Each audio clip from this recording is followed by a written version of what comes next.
En el nombre del Padre, del Hijo y del Espíritu Santo. Amén. Dios es nuestro refugio y fortaleza, socorro en la angustia siempre pronto. Por eso no tememos, si se altera la tierra, si los montes vacilan en el fondo del mar, aunque sus aguas bramen y se agiten, y su ímpetu sacuda las montañas. Unidos en oración, pedimos por el regreso exitoso de todos los jóvenes que han participado de la JMJ en Portugal, allá en Lisboa, y con la noticia de que será la siguiente en Seúl. Pedimos por todos los preparativos de este encuentro y de este caminar hacia el Señor. En el nombre del Padre, del Hijo y del Espíritu Santo. Amén. Bendiciones para todos en Espíritu Canal.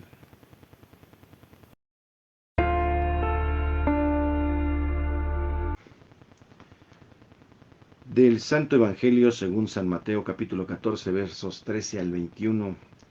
En aquel tiempo, al enterarse Jesús de la muerte de Juan el Bautista, subió a una barca y se dirigió a un lugar apartado y solitario.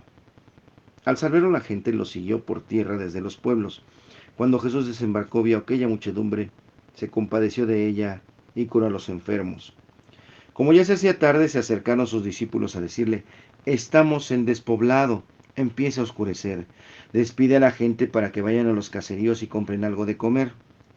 Pero Jesús les replicó: no hace falta que vayan, denles ustedes de comer. Ellos le contestaron: no tenemos aquí más que 5 panes y 2 pescados. Él les dijo: tráiganmelos. Luego mandó que la gente se sentara sobre el pasto.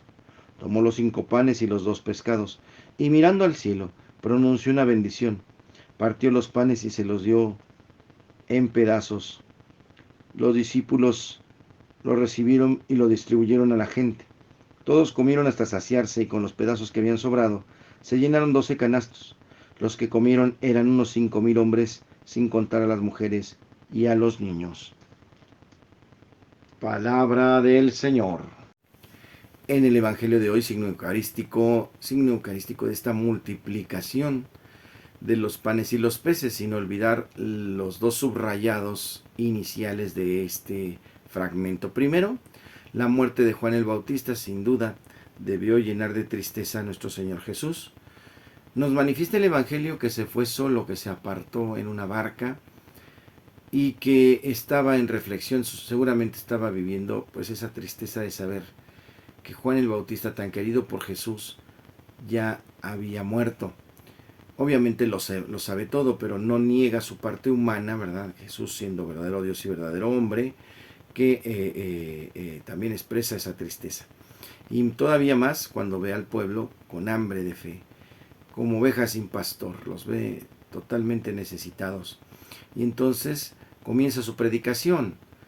En este fragmento vemos cómo los discípulos preocupados le piden a Jesús que los mande a casa para que coman, porque ya es muy tarde. Jesús dice: denles ustedes de comer. Es un reto impresionante para todos como iglesia, para todos los evangelizadores, para todos los discípulos del Señor, todos los bautizados. Den ustedes de comer, sean ustedes el alimento, compartan la fe. Lleven esto. ¿Qué serán 5 panes y 2 peces para tanta gente? ¿Qué será lo pobre de nuestro corazón que tenemos para tanta gente? El Señor dice: eso que tienes, aunque tú creas que parece poco, ponlo en mis manos y yo lo voy a multiplicar. Y alcanzará para más de 10,000 personas o más. Porque 5,000 hombres, sin contar a las mujeres y sin contar a los niños, yo creo que se dobla la cifra. Y aún así, la abundancia de Dios, porque no solamente alcanza perfectamente, sino hasta que sobra el alimento. 12 canastos, signo de las 12 tribus de Israel, signo de todas las tribus y de los 12 apóstoles, la totalidad del mundo. El Señor nos invita a evangelizar el mundo entero y seguimos en ese proyecto para cumplir la palabra de Dios. Vamos a hacer lo que tenemos que hacer. Invitamos a todos los bautizados a tomar su lugar de evangelizadores para que este mundo realmente llegue completo a escuchar y entender la palabra del Señor. Damos gracias a Dios en este Evangelio.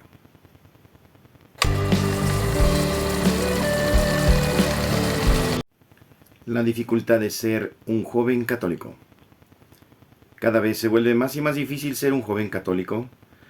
Ya de por sí el hecho de ser joven conlleva tremendas responsabilidades, como son el hecho de responder con acento y valores ante tantos desafíos culturales, educativos, laborales, sociales y ambientales.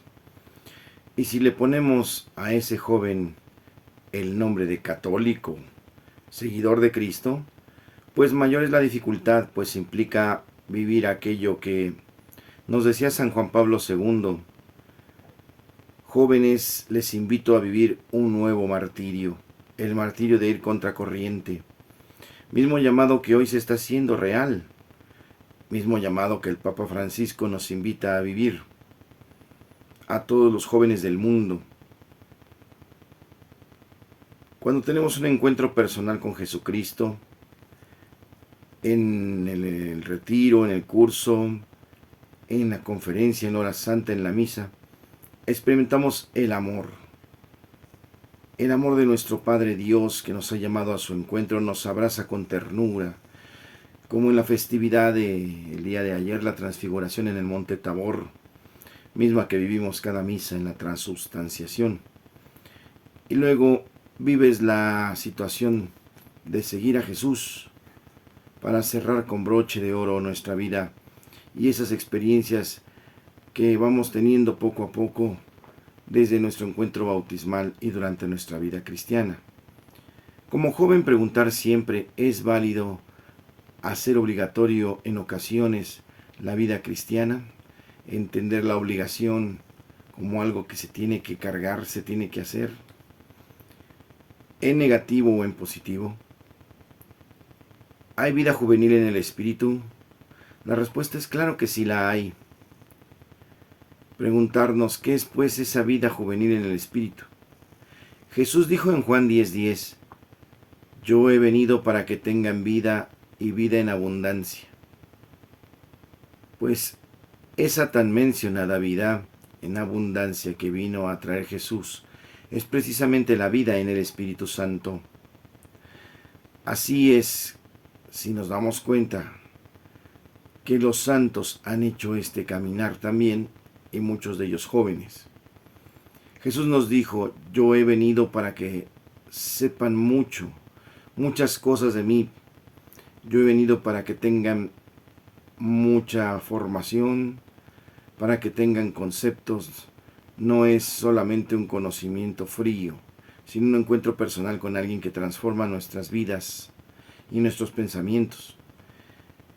Y la vida es exactamente vivir para vivir. Cuando nosotros vivimos muertos, cuando no tenemos sentido en la vida, vamos totalmente mal.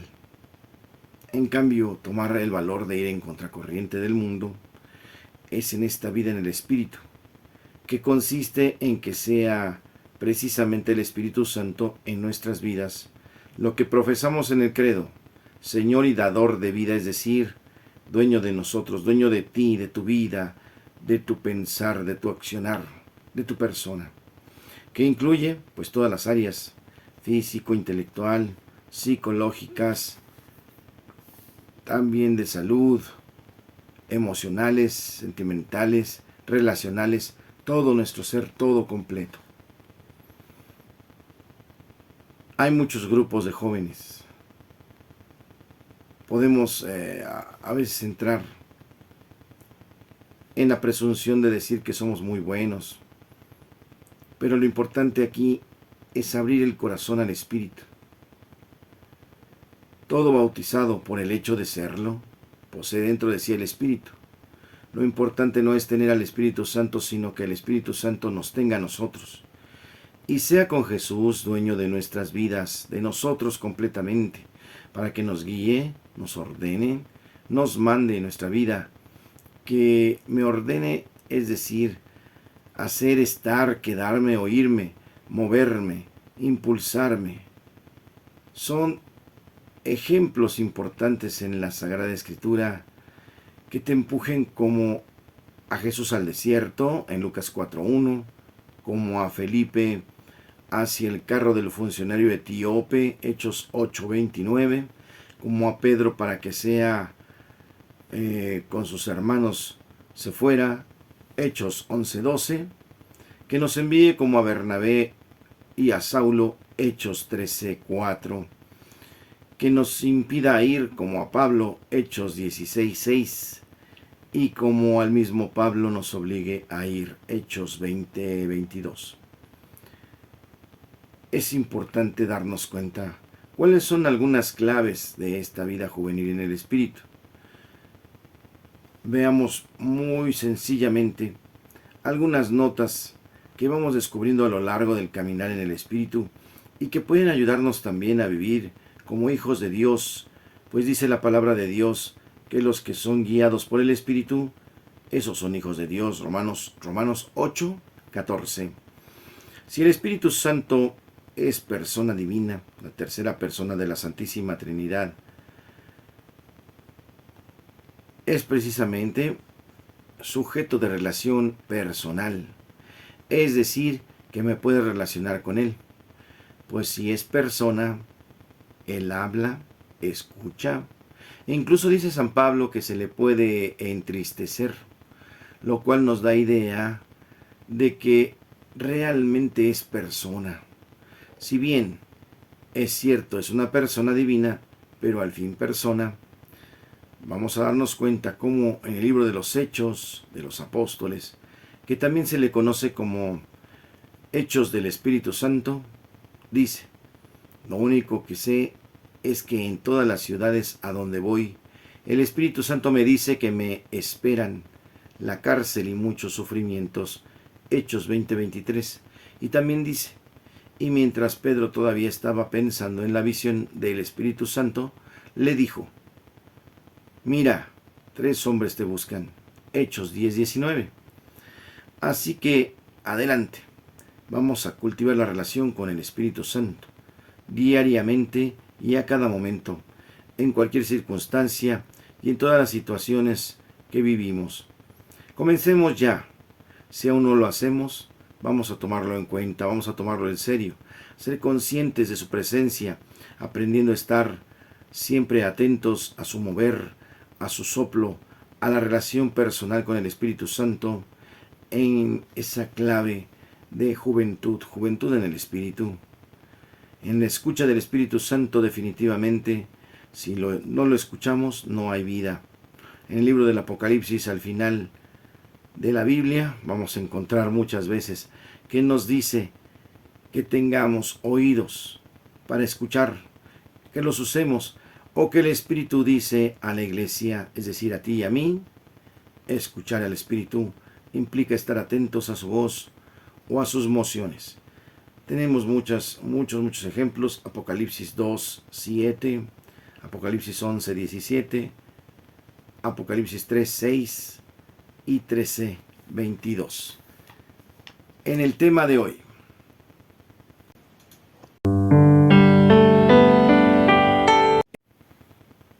en Santos y Conversos, hoy celebramos a San Cayetano de Thiene. El 7 de agosto la Iglesia Católica celebra con gusto a San Cayetano de Thiene, sacerdote italiano que fundó la Orden de los Clérigos Regulares Teatinos, que es conocido por sus devotos como el patrono del pan y del trabajo.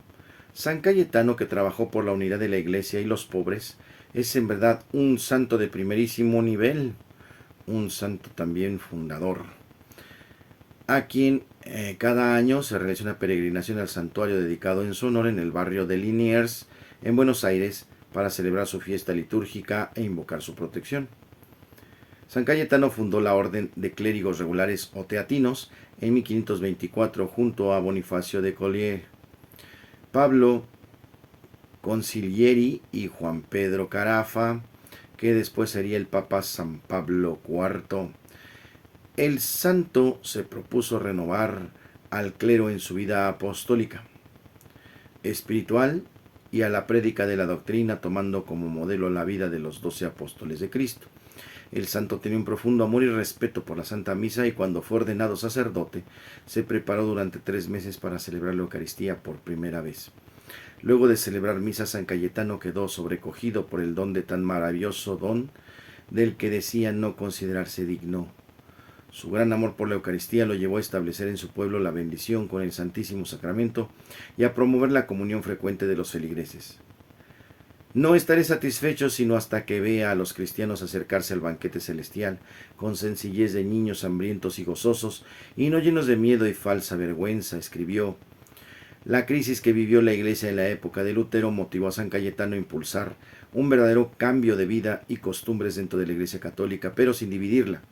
Cuando muchos querían atacar y criticar a la Iglesia, San Cayetano le decía: lo primero que hay que hacer para reformar a la Iglesia es reformarse a uno mismo. Los miembros de su orden solían repartir todos sus bienes entre los más pobres, al punto que muchas veces se quedaban sin comer. Un día San Cayetano se acercó hacia el altar y dio unos pequeños golpes a la puerta del sagrario donde estaban las hostias consagradas, y con mucha confianza le dijo al Señor: Jesús amado, te recuerdo que no tenemos hoy nada para comer. Luego de un momento, unos arrieros llegaron hasta el lugar junto con mulas que portaban alimentos, pero no quisieron decir de dónde habían sido enviados. Cuando San Cayetano se enfermó gravemente, los médicos aconsejaron que colocara en su cama, hecha de tablas, un colchón de lana, pero el santo se negó diciendo: mi Salvador murió en la cruz, dejadme pues morir también sobre un madero. San Cayetano falleció el 7 de agosto de 1547 y sus reliquias se encuentran en la iglesia de San Pablo Maggiore, en Nápoles, Italia. Fue canonizado junto a 3 santos famosos. El 12 de abril de 1671, junto a Santa Rosa de Lima, la primera santa de América, San Luis Beltrán, evangelizador santo de Colombia, y San Francisco de Borja. San Cayetano es muy querido en Argentina, por eso desde 1970 miles de devotos celebran su fiesta en el santuario de Liniers, Buenos Aires. Ese día los peregrinos suelen cambiar las tradicionales velas y flores que adornan la iglesia por alimentos y ropa para que sean distribuidos en las regiones más necesitadas del país. El Papa Francisco, cuando era arzobispo de Buenos Aires, presidió la misa central de la fiesta litúrgica de San Cayetano durante varios años. En Santos y Conversos, San Cayetano, patrono del pan y del trabajo, muy, muy querido por todos nosotros, y en verdad un gran saludo a mis queridos hermanos sacerdotes, y les confieso que mi camino en la vida de la fe, de la iglesia, comenzó en las jornadas teatinas de jóvenes, hace muchos años, y las guardo en mi corazón con mucho cariño, y a muchos hermanos teatinos. La parroquia de mi comunidad, de mi colonia, pues era de sacerdotes teatinos, y allí comencé muchos trabajos en la parroquia. Gracias a todos y muchas felicidades. En Santos y Conversos, San Cayetano.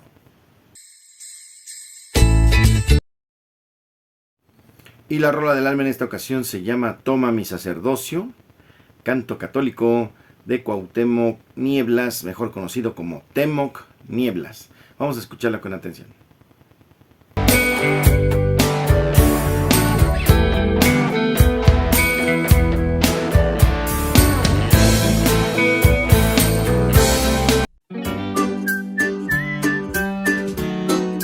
En el chiste, ¿qué pasa si tenemos un pingüino y le restamos un pingüino? ¿Qué nos queda?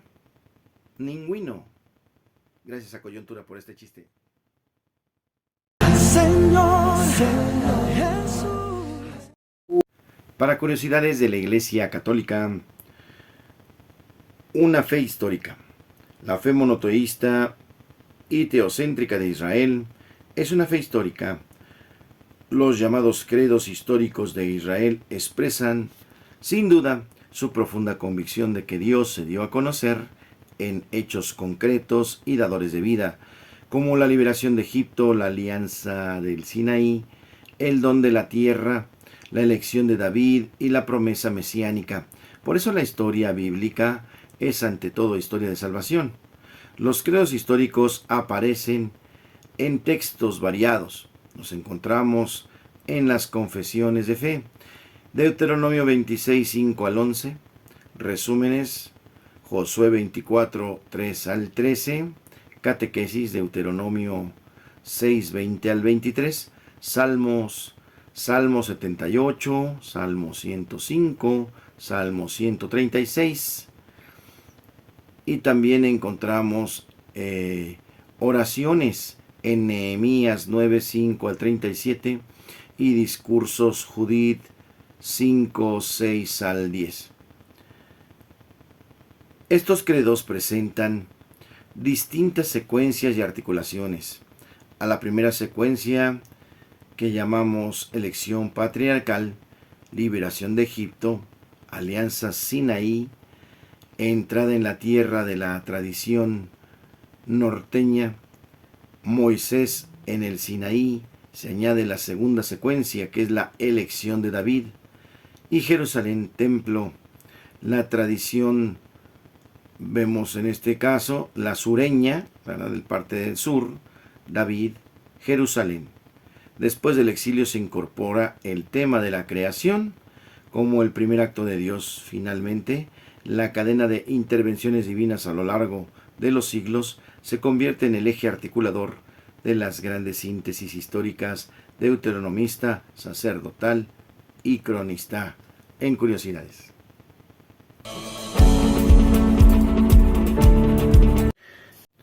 En la buena onda, queridos hermanos, pues es muy grato y quiero en verdad bendecir a toda la comunidad de Renovación Carismática que me invitó a dar unos pequeños temas de retiro, ¿verdad? Fueron 3 temas.